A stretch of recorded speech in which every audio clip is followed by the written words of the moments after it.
It's great to see so many people here. Great to see so many legends in the sport. We're here tonight to celebrate BMW motorsport and the whole story connected with this very famous rally car, GXI 9427. The list of names that have driven that car is beyond belief.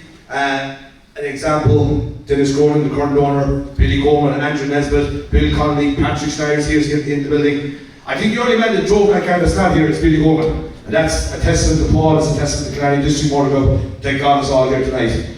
We're going to bring up a few of these legends on the stage here tonight. We're going to talk about that car in particular, talk about BMW motorsport in particular. And I'm kicking about 40 minutes with all these people. We'll have a chat, we'll have a bit of crack.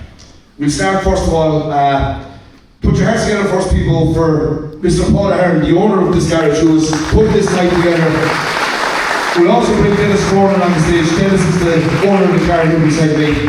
It's a fantastic achievement really, and Paul, thank you very much, Paul, thank you very much for bringing us all here this evening, and thank you to all these people for coming. No bother, yeah, we'll sit down, I suppose, be easier. Thanks everybody for making the effort to come. It's fantastic to see such a great crowd, and to start the Rally Masters weekend. I think it's a great, fantastic idea, and fair play to Tim Clifford and Mike Shea and Aidan Long. The lads have put serious work into this show tomorrow, and it's amazing to see all these cars that I suppose we all grew up watching back in action, and the lads are busy. They can't be here, they're busy over at the race course putting together what will be probably one of the best motorsport events in Europe, I'd say, this year.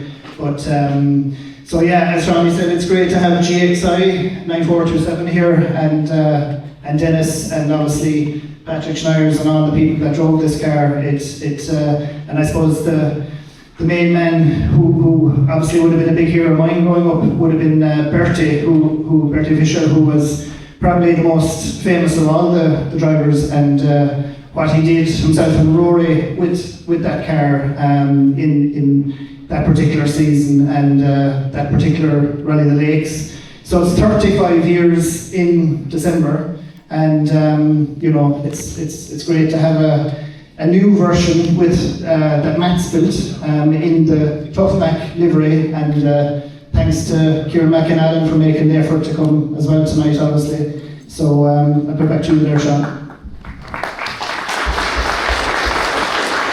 Paul, you're a huge BMW motorsport fan, but never in your day did you think you'd see something like this inside your garage.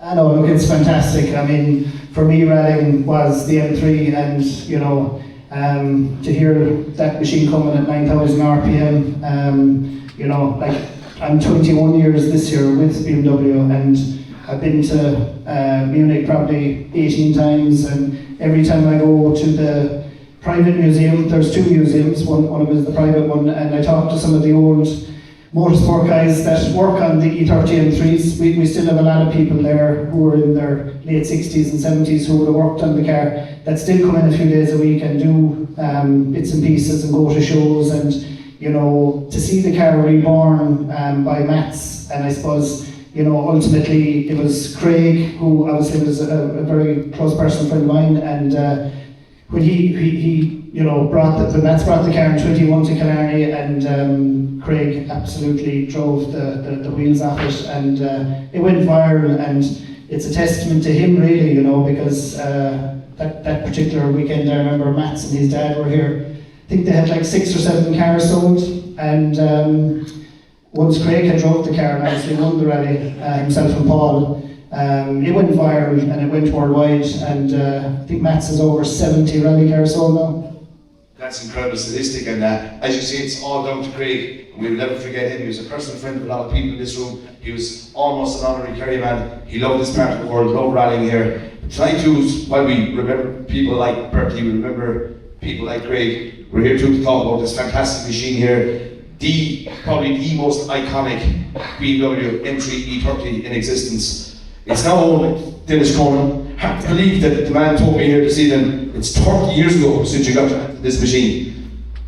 How did that come about, Dennis? Well, I guess like you just said there, the excitement of just watching Austin McHale and Bertie Fisher, and as soon as I could get my hands on one, well, it was hard to finance it at the time, but it was an exciting car, and like as I said, it was them two drivers. I wouldn't have seen much rallying outside this country, but they were the drivers that inspired me. So that's why I went that way. You came from Ford Escort Mark II's, open Skoda 400s, all rear-wheel drive rally cars. What was that machine like to drive compared to the Skoda and the Escort? Yeah, you really had to ring the neck. It took a while to get into it and get her set up the way I wanted, but it was a car you couldn't half drive.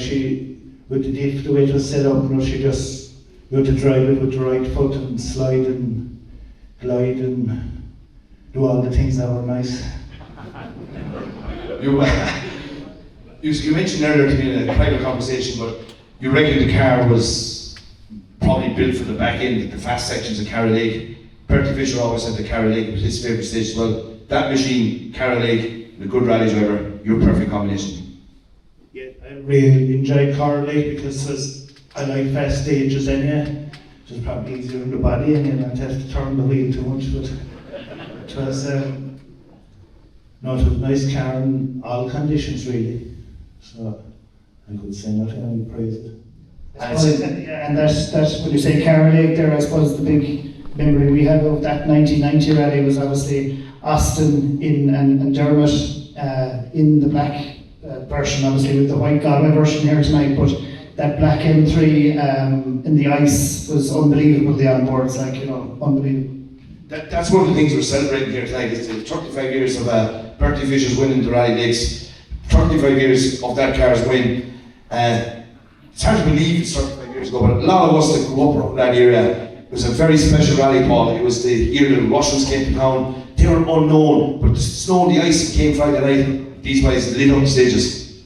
Yeah, it was crazy. When you look back, it's on YouTube there. If you type in 1990 Rally the Lakes, the onboard with Aston and Dermot under the trees in Carroll Lake in the ice, fair play, balls of steel,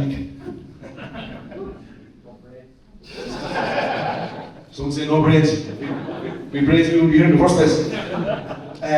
Dennis, of all the cars you've driven, that was rated as one of the best. You've won rallies, you've campaigned nationally, internationally in this country. That has to be one of your favourite machines. And I suppose the fact that it hasn't left the yard in 30 years, so we're keeping it. That's another thing I was shocked last week when I realised that I had it 30 years. And forget to look in the mirror what way I'm changing. I suppose I just thought you just give us your memories of the car, what it's like to drive, catching by the scruff of the neck. You told me earlier today you can't half drive it. Not really. An S-car would be more easier to change direction. Skoda probably was, but I don't know, this thing you'd have turning earlier, she fantastic the way she could glide and shift the whole car. But the harder and harder you drove, the better she seemed to perform. And then as well, the way she was the excited spectator following you'd have with her going through stages, the crowds going wild. So I never see that in any other car. And the noise, us as fans on the side of the ditch, the noise echoes off the bones. Did you seem to drive them daft? What's it like inside the car? Loud. You couldn't really hear a whole lot. Yeah. I remember actually the first time Paul Nagel, obviously a good friend of mine, and unfortunately he can't be here tonight, he's away with the FIA, but he sat with you in Galway in that car in '98, and I remember afterwards he said it was just unbelievable. He'd never in his life, and Paul obviously had sat in a lot of cars, different cars, but he still says to this day that even, that time in Galway with Dennis in the M3 was just unbelievable. And it was funny that year because we had decided to try traction control. At that time it was a very crude system, she'd be cutting, and we were the fastest railway drive, the conditions were desperate. And everyone kept coming up to us, geez, we fly only for the miss. on a car. Pick out a favourite memory, a favourite win, a favourite stage, a favourite memory for the car. I don't know, there's so many good memories to be hard to pick one. No. I guess. Wins at the home rallies, maybe wins in class wins here in Killarney. Yeah, there's, I suppose there's a lot of them. Like Hazel set in for the first time in the 99, what was it, 99, the West Cork, and we finished second. And she was in shock, she was never hardly set in the car. But I don't know, there's too many good memories. I couldn't pick. But like my favourite stages, with the car would be in Cork and Kerry. You know, I think we have some of the best stages in the country. You spoke earlier about that, as well as competing from several national championships, several Irish Tarmac Rally Championships, helping your nephews on to gravel roads for other rallies. You've travelled practically every single stage in this country, yet it's the mountains here behind us in South Kerry and West Cork is where it's at. Well, for me anyway, I've seen stages all over the country, and I'd have to come back here or West Cork. They're second to none as far as I'm concerned. And finally, Paul, as our host here tonight, you mentioned it earlier, we're coming to full circle. 35 years ago for Bertie and Austin and that epic battle in the Rally of the Lakes and Snow on the Ice and the Russians, of course, 3 BMWs at the front of it. But over the last couple of years, we've seen this regeneration of the BMW, particularly through the Max variations. Potentially looking at 10 of them here in Killarney in November. Yeah, last year I think we had 8 on the line. Matt's told I think this year there'll be 11. But I suppose you talk about the rebirth, as Matt calls it, and like when you look at, you know, some of the stage times that Donna is doing there, and like I mean, even obviously last year for himself and Rory to win the event, even up against 4-wheel drive opposition, it's unbelievable, like, you know. So I think this year it should be fantastic, and please God, Donna and Rory get another win again. And speaking of Donna and Rory, you're the next two up on the stage. Ladies and gentlemen, put your hands together for Dennis, Paul, and we get Donna and Rory over here today. Rory has a unique history here at Killarney. I think it's 8 Rally of the Lakes wins and the historic well, it's a 7. And of course, bookended by this time last year, a winner of the Killarney Historic Rally alongside Donna 35 years ago alongside Bertie. That's a whole lifetime of memories inside the car like that. Oh, you're absolutely right, Sean. It's you know, when you think about it now, when you said 35 years ago, it's really hard to believe all that's happened as well during that period. But you know, I think we look at this car tonight, this GXI 9427 BMW M3. I mean, Patrick Steyr was the man that brought this very car to all our attention. Actually, back in 1988, and it really is a national treasure in rally terms. And you know, to have it here tonight, and for Gaz to bring it here tonight, and it's all its glory, is a fantastic thing to do. Look at that machine there. Tell us your memories. That is the exact colours the car with Doug Miles Gap 35 years ago. Well, it's a wee bit 35 years, a wee bit hard to remember, but what I do remember about that rally was the great battle we had with Austin McHale, who's obviously here tonight as well, and not to mention the Russians, who didn't make it easy for either of us. But this car we came here to the rally not even fancied to win, or not fancied to win the championship, but as it turns out in rallying, you can never tell what's going to happen. So anyway, we ended up winning the rally and the championship, which is an unreal achievement. The car was run at that time by ProDrive and City Motorsport, and Kieran McAnally, our Top Max sponsor, who's also here tonight. It was a fantastic achievement at that time to do that. You came that time, I suppose, from the back end of the Ford Sierra Cosworths. Probably a big decision to move to BMW. What inspired Bertie to make that decision? Take us maybe back to his kitchen table a couple of months before the Galway International Rally, and that time, what was he thinking to go down that road? I know Austin Fraser was probably more involved in the co-driver seat that time, but was still an important part of the decision-making process. Well, back then, I think it was really 1988, believe it or not, Bertie had campaigned a 3-door Sierra that year, and the success was very limited with that car, and it just so happened that the M3 was coming on. Patrick had won the Manx Rally with it, and it was the go-to car to have. Austin Fraser, fantastic co-driver who unfortunately is no longer with us, was a big part of that decision making as well. And when the decision was made to get the M3, I think the circuit environment was the first rally that Austin and Bertie did in the car, and they finished 4th or 5th, I think, and it took a wee while to get it going, but finally when the first rally I did with them was the Manx National in this car, and we won that rally. Next rally was the Donegal rally, we had an epic battle with Austin McHale again, where we won the rally by a second, but we had a 10-second penalty, which turned into Austin winning by 9 seconds. So then Olympic rally and so on, so it's an epic car, and people often ask me, what's the favourite car that I've ever rallied in? And I've no doubt I haven't heard. It's that grey M3 there. So when Donna very generously called me about 3 or 4 years ago and asked me would I be interested in coming to do Killarney and his M3, it just took me about 1 second to make my mind up, and here we are. That's very important, Rory, because Donna, you're part of this rebirth. You're campaigning a BMW M3 E30 these days to win in Killarney Historic Rally last year. Special occasion for yourself, of course, special occasion for Rory.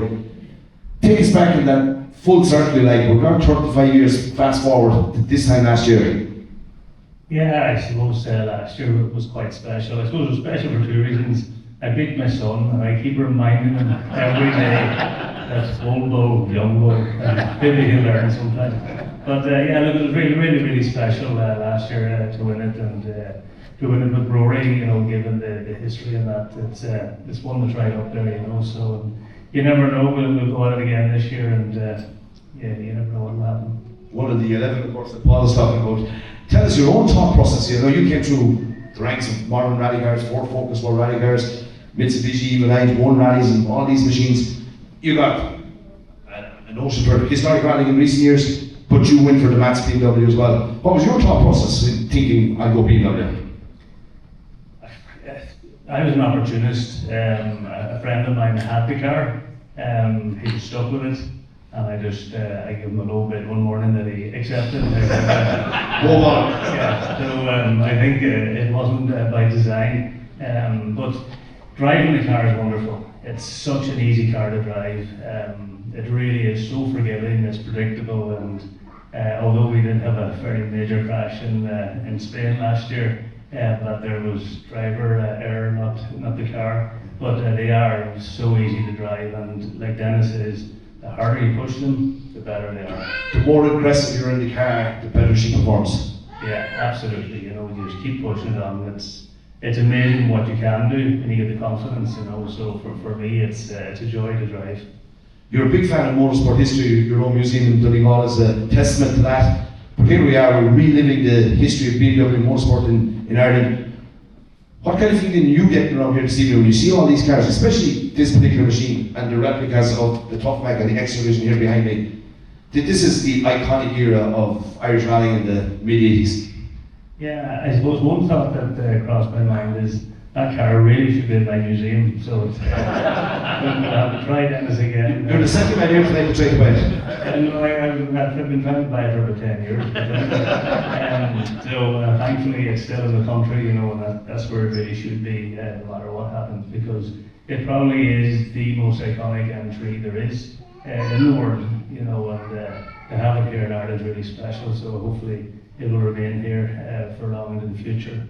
And days like today and days like tomorrow give the fans, especially the younger fans that probably never saw this car in action, a chance for that part, that era of Irish rallying to be relived. And tomorrow's all about that as well. Well, what you find, you know, my son is rallying, obviously in the JWRC, and that we're at a lot of these events, and I find them actually quite boring. And you go then to like the likes of an historic rally, where you get the sound, you get the flames coming out of the exhaust. There's excitement, you know, and I see historic rallying becoming more and more prevalent in the future, because that's what they love, you know, and it brings us back to what drew us to rallying in the first place. Nice quiet cars that are predictable and aren't dramatic, you know, there's no buzz in that. Yes, it's tenths of seconds, but when you see these cars coming in full chant, you know, spitting flames and that, people get excited about that, you know, and I think that historic rallying will grow and grow in popularity in the future, and I think there is room certainly for another historic rally in Ireland, a big historic rally. You know, I have been speaking to somebody about you know, a circuit of Ireland again, a bit like a Roger Albert Clark, where you know the Roger Albert is run every second year. It's a 5-day event. It's oversubscribed every year. Could we do something similar in Ireland to run a circuit of Ireland again for all these old cars? And I think we could.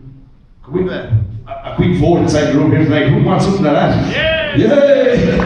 I think you're onto something there, John. That's a fascinating idea, and it couldn't possibly be done if you use your head and use the Clarny Historic Rally date. And I'd be cheeky here with Clarny District Motor, so any director of Clarny District Motor, I apologise. But why not run the Roger Albert Clark this year and a 5-day Tarmac Rally next year? Alternative years, if you know what I mean. I think, you know, we're saying now that there's possibly 11 of these cars, BMWs alone, starting in Clarny this year. The amount of escorts that are out there. Now we're going into the Group A era. You know, we're back now to the Imprezas.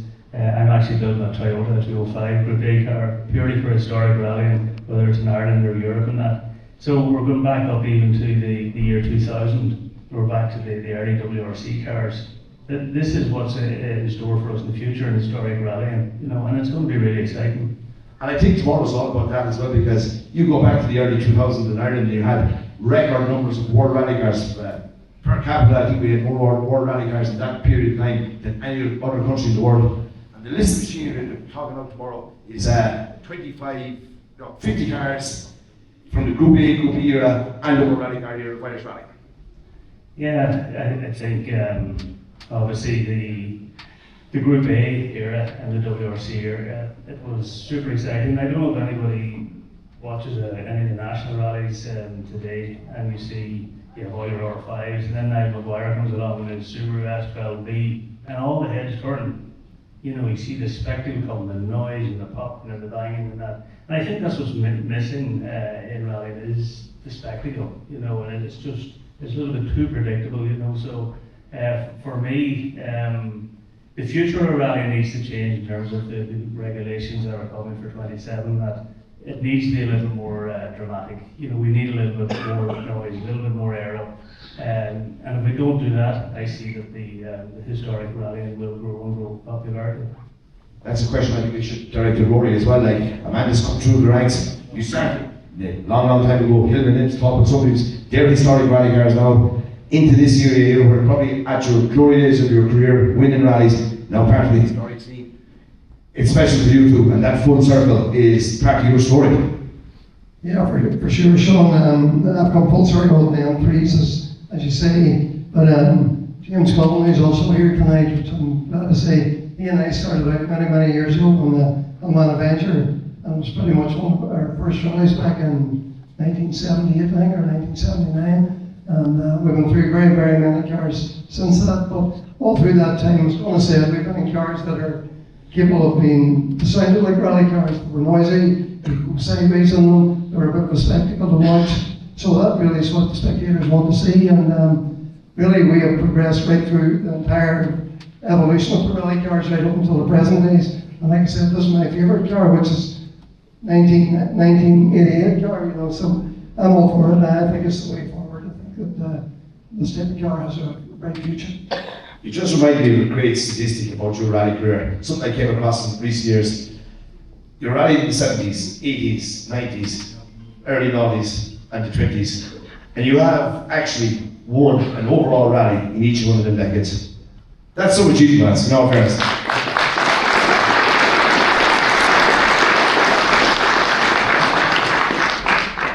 I don't want to say with that, Sean, it makes me feel a wee bit old when I look at it like that, but I've been very fortunate. Yeah, I have a lot of victories, and I have a lot of very good drivers through the years, very good safe drivers, and you can't win any rally obviously without your driver, and the co-driver is a very important part of the equation in winning a rally. There's lots of other things as well, you know, it's very important, but I feel I contribute a wee bit, and my experience helps me as we go along. But it's a bit insane to think I've won rallies during all those decades, but there you go. Fantastic achievement, absolutely fantastic achievement. We finish up, Rory, with one question. This is almost like getting the band back together. Obviously there's one man here that can't be with us, it's Bertie. We will remember Bertie and nights like this. But the likes of, you know, yourself, Bertie, Kieran McAllen, Sidney Meek, That was something back in the day. Well, back in the day, in my time with Bertie and Kieran and Jeremy Gardy, who's here as well, was part of the team. Back then we had a very, very good team. It was built on very sound footing. Bertie had a very good idea about how to go about running these rallies. He always needed the best car, you needed the best team around you to run the car, you needed the best co-driver, you needed the best engineers and the best tires. And when you put that package together, you still had a very good chance of winning. And Bertie's outlook was, to build the team on a very sound structure like that. And then it was up to us to do the job. He was an immense man in rally terms, business terms, family man, and he was somebody we could all learn from back in the day. And he leaves an unreal legacy, and I feel I'm very much part of that, and try to keep the Fisher name out there as much as possible when I go on rallies. And inevitably or invariably, people ask me about Bertie and about the Fishers, and I'm very proud to talk to them about that and speak to them about that, and maybe continue that legacy in some small way. Rory Kennedy, Johnny Kelly, what can we say? We look forward to seeing you back in Killarney in just over 2 months' time for the Killarney Historic Rally. We have 2 more final guests to bring on stage. One knows what I'm going to ambush the other one, I'm very sorry, but put your hands together please for 5-time Irish Tarmac Rally champion Austin McHale, and the person in his cars over there, and European Rally champion, multiple Belgian Rally champion, multiple Dutch Rally champion, 1988 Manx International Rally winner in this very car, the one and only Patrick Stires from Belgium. I think Castleisland, you can do better for that for 2 heroes of motorsport. You do not get stars like this in the local garage on a Friday night. Have a seat there, guys, and if you're more comfortable standing, we'll have a chat here. Have a seat here, and we'll have a quick chat about our life and times in BMW motorsport. You're both very welcome to Castleisland. You're both very welcome to Ernest Garage. I start with you, Austin, 5 times Irish champion, but we're talking here about probably one of the glory days of Irish Tarmac Championship. The battles with yourself, Bertie, the Russians, the snow and the ice in Killarney 35 years ago.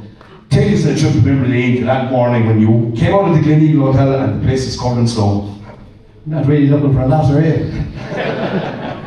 First, I'd like to say I'm delighted. I never thought back in '88, watching Patrick win the Manx, that I'd be getting an M3, but Bertie and myself had a discussion at that time after the Manx to go the M3 route. And I think that BMW is in everybody's heart, and very close to everybody's heart. I know when I was 17 going on 18, my second road car was 2002, and I have to admit, apart from what I learned how to drive a tractor, the 2002 was a very forgiving car. You could do a lot of things with it, and it just shows a spectacle what BMW is. And as I said to you, if you've done a survey on people that could afford, or not saying they can't afford BMWs, and that's what they to be very much a car to have. It was a great year of Irish motorsport as well. What days, what times we had, what fun we had up and down the country. These cars. One of the things that stands out for me was the noise, the music echoing off the mountains. Great for us outside here, but what was it like inside the car? Well, inside the car was always very noisy. Obviously, we had the proper intercoms and that, but it was a fantastic car, and it always had the spectators saying, to be spectating on the stage, and from the end of the stage in the service area, who was on the pipe and who wasn't, and who was letting off earlier, who was braking earlier, or whatever, which the car would tell really with the sound out of it. But coming back to the fantastic car that the BMW M3 is, and we had 2 good years, and the first time that I was out in the car was out in Galway, and Self and Bertie was the main competition in it, and we got a win there, which was fantastic. And then we went on to the circuit. I can't remember where we finished the circuit. I think we were in the first 5, and then got the win again in Donegal. And over the 2 years when we had the M3s, Bertie and ourselves, it was all very competitive. There was only a handful of seconds between us. We lost some. He lost some for, we talked about Donegal, about the second or the penalties and that, and then I lost the championship that year in Killarney. The Rory was talking about 1990 with the problem with the diff. Not saying it was anything wrong with the car, but I think they just didn't tighten up the post and the diff properly. And we stopped. We had finished 5th in Killarney, and to win the championship, but I didn't begrudge it to Bertie. At least BMW won it, and we had the Russians over in the other M3, and I think there were people couldn't probably pronounce their name, but they called them the Gorbachevs. You know, so it's recognised what they were at the time. That was the, you know, so. They weren't Putins anyway, I hope. So that was the story in that year. Patrick, you're very welcome back to County Kerry. Your second trip in probably as many years. Tell us your memories of this fantastic car. This is the car you won the 1988 Manx International Rally. It was unheard of from a guy to come over from Belgium to take on this very specialised rally, and you won the rally. Yeah, when I drove this car, it was brand new. So it's a long time ago. But anyway, in '88, I did a full season in Belgium and many rallies in Europe, like Madeira Rally, Rally de Garrigue, and then we came to the Isle of Man, and we beat everybody. So it surprised myself, but it felt comfortable, and the car was so good. And I still remember the last day we ran out of rear tires. And I told the Richards, yeah, you can do whatever you want. I need tires, even if you have to charter a plane from Italy, from Pirelli, and bring them over. He says, yeah, I see what I can do. Because the rally before in Ypres, I lost on the same way because we ran out of tires and Jormans won at the end. So the last morning we had tires, were circuit tires in the rear, but we finished the job and we could win. And it's still an iconic car. What kind of memories did it invoke this evening when you saw the car parked in front of the showroom here, the registration number of the car? Take us on a little trip in memory lane. How did you feel when you saw the machine? When I saw the car, I was actually, I must say, I was a little bit disappointed because the steering wheel is on the wrong side now. But anyway, it looks fantastic, this car, and yeah, I'm looking forward to drive it tomorrow, or one of several cars tomorrow. For the record, guys, it was Bertie Fisher that converted the car to right and drive after Patrick, so that's how that happened. Great to have you here. Great to have such a love of BMW motorsport in our locality. What's it been like? What kind of reception you got from the local fans, the local people? But it's always nice to come here. I love Ireland always. I did many rallies here before, long time ago. But anyway, it's always good fun, and you have here rally people, let's say. Everybody loves the rally, and that's in some countries that's different. But here, it's fantastic. You had a very unusual experience this afternoon, Patrick. You got your first ever opportunity to drive the Wasgap stage. You drove it down from Kildare to Munker's House. Describe your journey on that stage. It was fantastic. It was a right-hand drive car, but a normal road car, and it felt immediately fantastic. It's a beautiful stage, and when we came on the junction, we right downhill. It was the opposite way, I think we drove. That was a little bit more technical, and it's difficult because it's an open road today. We had to drive slowly. We made some pictures, and but when I came at the end, I should do a U-turn and back to the start and do it again and over and again. It's a really fantastic, good stage, and technical and fast and twisty and bumpy, and you have everything you need in a. The only thing we missed was a good rally car, like an M3. Austin, you'll be well familiar with Wasgap as well as the local favourite in this part of the world. You must have some great memories of that famous road as well. Yeah, well, I think Wasgap is a favourite stage of everybody. You know, it's always with the competition. I was saying, who's got the secret to Wasgap this year? And usually whoever was fastest at it was the either hadn't got it or didn't earn it or whatever. But my favourite stage in Killarney in the rally would be Ballacbeema. I think Cod's Head, Ballacbeema and Argroom are three classic stages. I think they're probably three of the best stages in the country. And obviously a few with Donegal as well. I have to include them, or I kind of go back to Donegal. But they are classic stages, and Wasgap has been, especially when it was run back in the late 70s and 80s and early 90s, when it wasn't 4 roads unwidened and that, it was very demanding. A lot of people do that drive this BMW M3 talk at Carroll Lake. I know it was a favourite stage of Bertie's, stage you like. Carroll Lake, the BMW M3, they're probably made for each other. There's famous footage too of yourself in the dark in that snow and icy rally 35 years ago. Yourself and Dermot Lawrence here as well, you're navigating at the time. On that classic stage along the shores of Carroll Lake in the dark.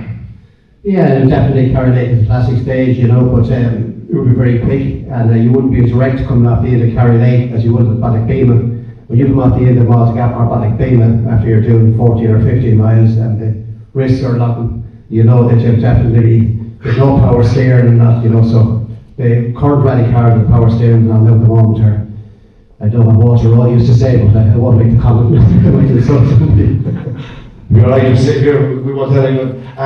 Patrick, tomorrow you haven't been reintroduced to your car yet, but they're still building it, I suppose, but it's okay. But you're going to drive a BMW M3 like this, but in the same colours as Castrol in 1988 with the Manx door stickers on it. That would create great memories as well. Will you tell us a story about the police on the Isle of Man too, please? No, it will be fantastic to drive an M3 again, and maybe it will bring memories back for sure, but still a long time ago. But we are planning ourselves to buy one, a new one, and do the Belgian Championship, Historic Championship next year, and maybe some rounds in Europe. Wow, so another Matt's car coming. Could we have 12 cars here in Canary in November? Maybe, you never know. But it will be good fun, that for sure. Very good. Patrick Snires, Oscar Hill, two of the greatest heroes of Irish rallying, European rallying. Great to have him here. I'm going to hand back to Paul one more second. And just because there's two more legends after walking in the doors, I'm going to just pounce on them. It's Andrew Nesbitt here and James O'Brien here. I just heard he walked in the door, so I'm sorry. No thank you. Two more legends before we finish. Here they are. Yes, push up the steps there. James is on the shortcut. Great to see James in uniform in the PP car, because the PP colour is actually very important to this story, because after the Fisher and Nesbitt here, well, we're changing batches here. While we're getting the technical setup done there, just a reminder that tomorrow's event is for two very important local charities, the Jack and Jill Foundation and the Laura Lynn Foundation. They're two charities that look after sick children all over Ireland. But every 18 euros that's raised helps a child for an hour.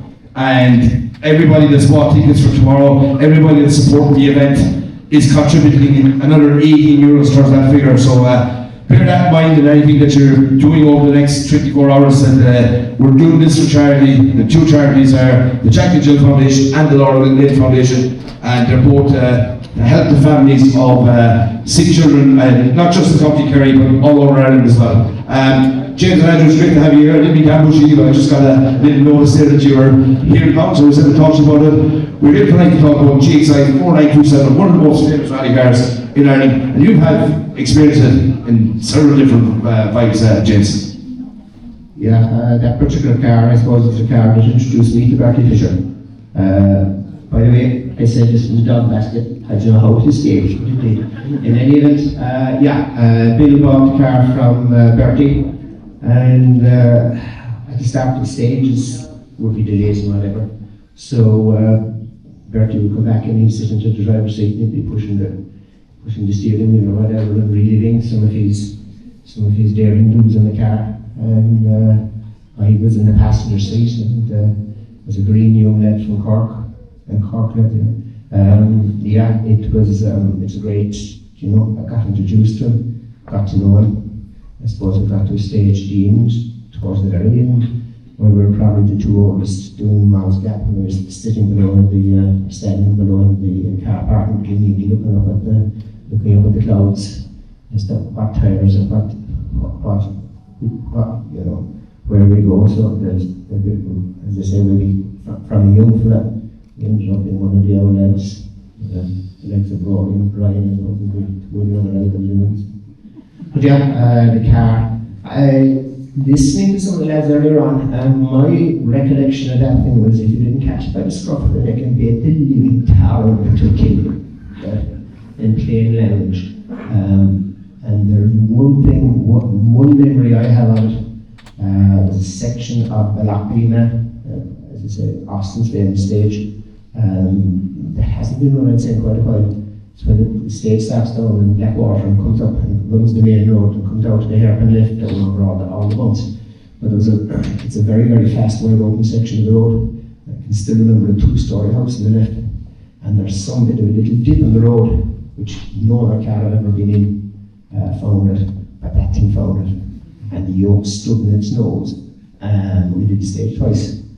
And my memory of Bill, I said, the second time coming through to this untested and kept the shoe in, and she went down the road and her nose the second time. So yeah, it's an iconic car. For me, the BP colours were iconic, and it was a stage when we were competing against one another. Isn't that right, Andrew? I can't remember what you were in, but you were in lots of things. It was, lots of things as well. What were you trying to tell me there? They were great days, and it's fantastic to see so many of the people from that era still here, and still Corpus Mentis. If any of us were ever Corpus Mentis. Thank you, James. Andrew, great to have you here as well. You have great memories of this car as well. You drove this very machine. You have great memories of BMW, 3 national wins, Donegal rally wins. Yeah, the car is amazing. First of all, I apologise for the late. I only left Belfast at 2 o'clock. But anyway, only stopped once with the guards. So I do apologise to everyone. Look, it's an amazing car. Brian Murphy and I were sitting using this car. Brian's here tonight as well. So. Brian's there as well. We've really good memories of this car for different reasons.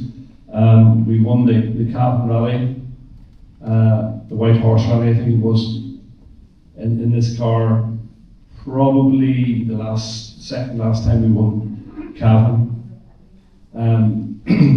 We were in a 6R4 Metro with a big accident in Donegal. As a lot of people would know, that we managed to take all the wheels off the 6R4 Metro up in the mountain. And so when we got landed, Brian says, what are we going to do now? We've no money, and Bill Connolly's put this car up for sale.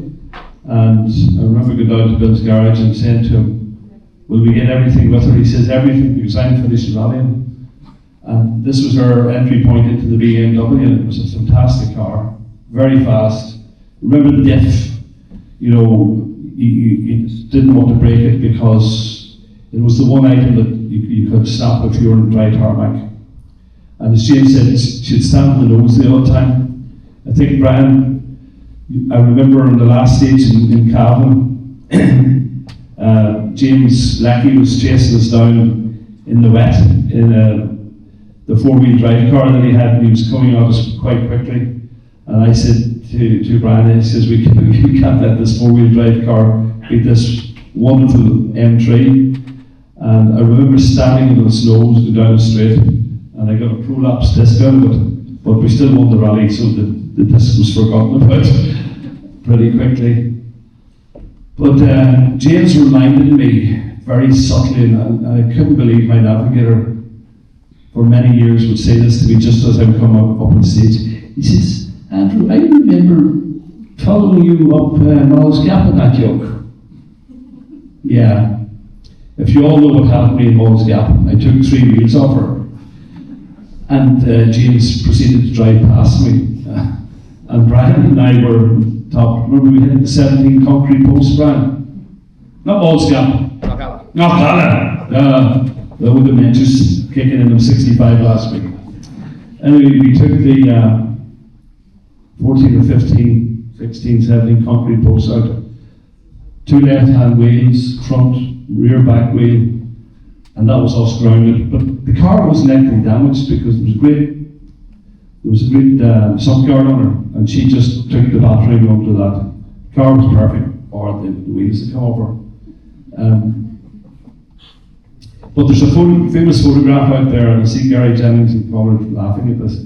We picked up the wheel off the road because the next guy was going to drive into it and probably have a crash as well. And I drew the wheel down the hill, on the top of the hill, and the only other place it could go was over the cliff and into the sea. Like it was 500 feet down into the sea. Funny go. And off it went, and Brian laughs at me. He says, "Well, what did you do that for? There's a good tire in that." Not to mention the tire, there's a good disc on it as well. Brake pads, brake calipers, the whole lot went. And off it went, and disappeared, and about 45-50 minutes later, we could see this old gentleman coming up the side of the hill, a long way off. And he comes up to me and he says, "You had a bit of a crash." And I says, "Yeah, we lost a few wheels." He says, "How many wheels did you lose?" I says, "Well, I've two here and one disappeared over the cliffs there." He says, "I was down to the fishing boat and it landed beside me." And he says, "I tried to catch it and it disappeared." So he tried to recover the wheel from me, but it was too heavy because the brake disc and calipers and everything was still on it. So if any of you learned diving men are around here, there's I can tell you exactly where it went off the cliff. Thankfully, Brian and I didn't go off the cliff, and it was one of those moments in time you'll never forget. And as my son said to me recently at the dinner table at Christmas, he says, "Dad, how many times were you on the podium in Donegal?" I said, "It must have been 9 or 10. He goes, "No, it was 7. I said, "Okay, that's maybe what it was." "Yeah, but you also crashed 7 times. So there's nothing like your family to bring you back down to earth and just let you know who you are." And that's the sport we're in. And it's a great sport. There's good days and there's bad days. And for sure, there's great friends, and we're all here tonight. And thank you for having us here tonight. I think we'll wrap it up there. Thank you very much. Thank you very much. Nice to have some proper legends of Irish motorsport tonight, and thank you to the club for coming here tonight. It's great to see a great crowd here in the Hearns on a Friday night. To our host Paul Ahern, to our photographer man Mikey Goggin, well-known navigator. If you want your wedding photographs, there's the man, he's into that business. And thank you very much, Hearns. Thank you very much, everybody. We'll see you all at the Clanny Race House bright and early tomorrow morning.